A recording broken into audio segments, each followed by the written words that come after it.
आमच्या बाई आज मीटिंगला गेलेल्या आहेत. पण बाळांनो, आपले सगळे सवंगड्यांनो, आज आपल्याला बाईंनी काय सांगितलेलं आहे की मी 15 मिनिटात येणार आहे. सरांनी आम्हाला ताबडतोब मीटिंगला बोलवलेलं आहे.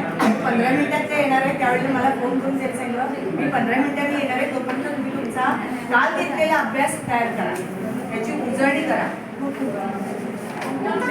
आपण आपल्याला काल एक विज्ञानचा धडा शिकवला होता बघा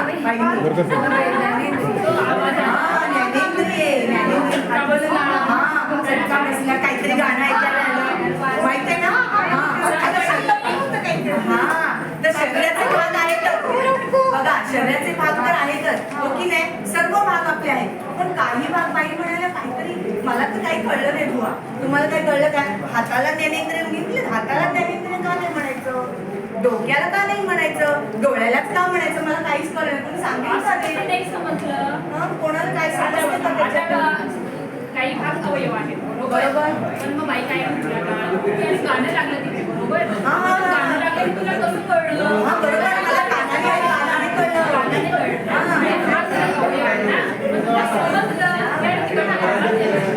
काय झालं त्याचं ज्ञान झालं ना.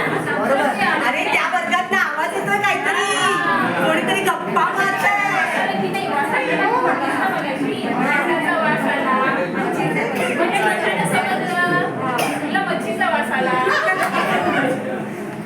तेच मला वाटतं नाकाने आपल्याला समजलं की नाही. पण मला सांगा मी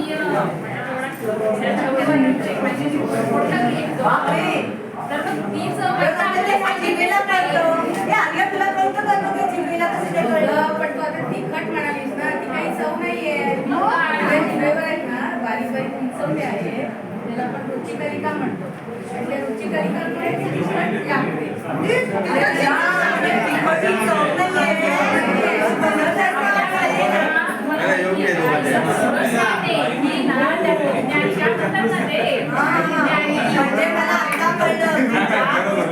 आपल्याला ज्ञान मिळतं.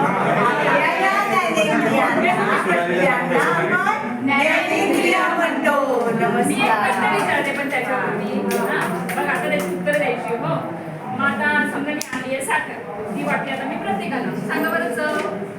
छान गोड लागते. समजली कशाने? मग कोणत्या ज्ञानेंद्रिय पाहिलं आपण? चव ही ज्ञानेंद्रिय, जीभ ही ज्ञानेंद्रिय, चव पाहिली आणि ती जिभेने पाहिली म्हणून ते ज्ञानेंद्रिय. बरोबर.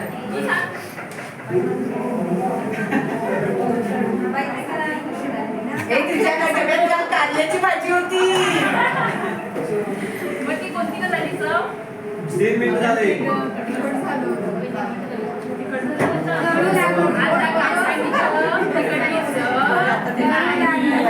बरं, याच्यावर आपल्याला सगळी ज्ञानेंद्रिय कळली. म्हणजे आता बाई थोड्याने यायचे झाली तर आपण तिला फक्त मधलं काढूया, लिहून काढूया.